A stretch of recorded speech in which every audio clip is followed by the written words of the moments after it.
기업의 성공이 사실은 눈에 보이지 않는 두 가지 흐름을 어떻게 관리하느냐에 달려있다는 사실 알고 계셨나요?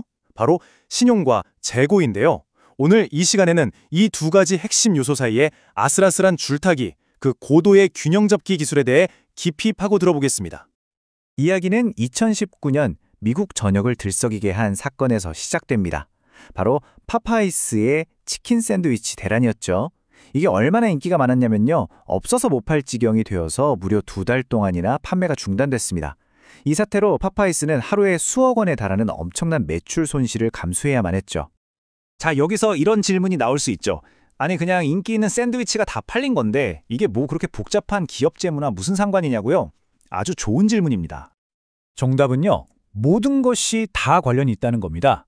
왜냐하면 이 문제는 결국 기업의 생명줄과도 같은 두 가지 흐름, 즉 들어오는 돈, 바로 신용 문제와 나가는 상품, 즉 재고 문제를 어떻게 관리하느냐에 대한 이야기이기 때문이죠.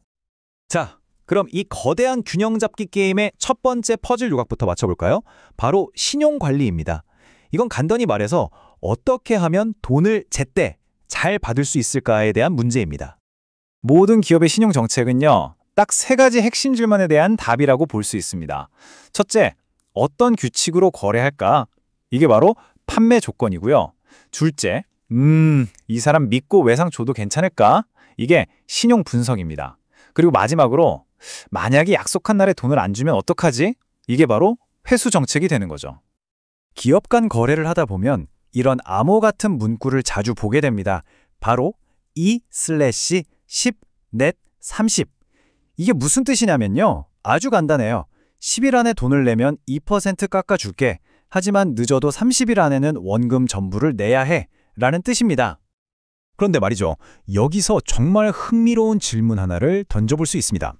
에이, 고작 2% 할인인데 그거 안 받는다고 뭐 큰일 나겠어? 라고 생각할 수 있잖아요. 과연 그 실제 비용은 얼마나 될까요? 자, 놀라지 마세요. 정답은 무려 44.59%입니다. 네, 퍼센트요. 다시 말씀드릴게요. 44.59%. 이게 무슨 말이냐면 고작 2% 할인을 포기하는 행동은 사실상 연 이자율이 거의 45%에 달하는 엄청난 고금리 대출을 쓰는 것과 똑같다는 의미입니다. 정말 어마어마하죠? 자, 신용 조건이 이렇게나 중요하다는 걸 알았으니 이제 다음 질문으로 넘어가 보죠. 그렇다면 기업들은 도대체 어떤 기준으로 이 사람에게는 외상을 줘도 되겠다고 결정하는 걸까요? 이때 사용하는 아주 전통적인 평가 도구가 바로 신용의 OC입니다. 이건 마치 신용 탐정이 되어서 고객의 신용도를 다각도로 살펴보는 것과 같아요. 먼저 그 사람의 평소 행실, 즉 성실성을 보고 돈 갚을 능력이 되는지 현금 흐름을 봅니다. 그리고 혹시 모를 상황에 대비한 비상금, 즉 자본은 충분한지, 최악의 경우를 위한 담보는 있는지, 마지막으로 요즘 경제 상황은 어떤지까지 꼼꼼하게 따져보는 거죠. 이제 균형 잡기 게임의 두 번째 파트, 동전의 다른 면을 볼 시간입니다. 바로 재고 관리죠. 이건 딱 동화 골디락스와 곰 3마리를 생각하시면 쉬워요. 너무 많지도 너무 적지도 않은 최적의 지점을 찾는 문제거든요. 재고 관리는 이 두 가지 상반된 비용 사이의 끝없는 줄다리기입니다. 재고가 너무 많으면 창고비, 보험료 같은 유지 비용이 눈덩이처럼 불어나고요. 반대로 너무 적으면 아까 그 파파이스처럼 물건을 못 팔아서 돈을 못 벌거나 고객을 잃게 되는 부족 비용이 발생하죠. 그래서 재고 관리의 핵심 목표는 아주 명확합니다. 재고를 쌓아두는 데 드는 유지 비용과 필요할 때마다 물건을 주문하는 데 드는 주문 비용. 이 두 비용의 합이 가장 낮아지는 지점을 찾는 거죠.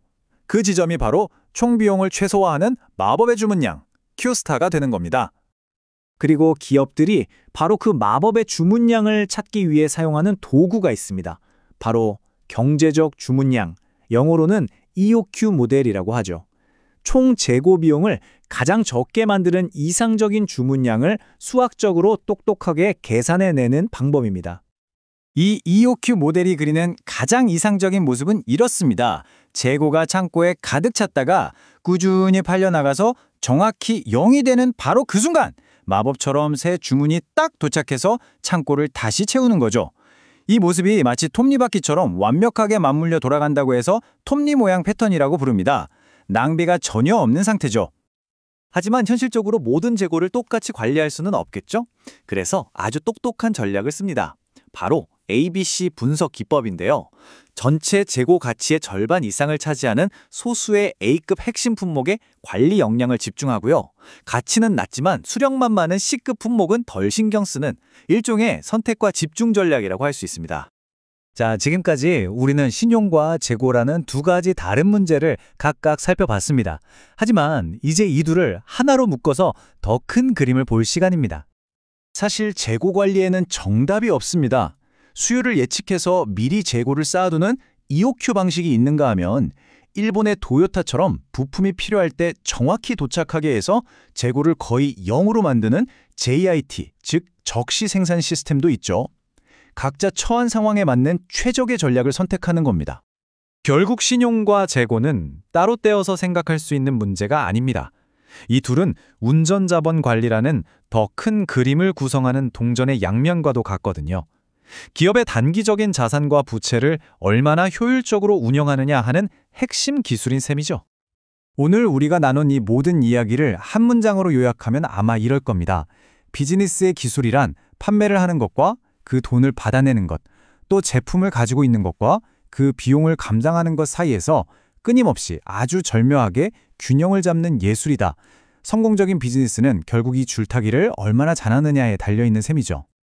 그러니 이제 다음에 마트에서 좋아하는 과자가 품절된 걸 보더라도 너무 실망하지 마세요. 어쩌면 그건 단순한 실수가 아니라 우리가 오늘 살펴본 신용과 재고라는 두 힘 사이에서 벌어지는 치열하고도 복잡한 재무적 줄타기의 한 증거일지도 모릅니다. 여러분은 이제 그 이면을 볼 수 있게 되신 겁니다.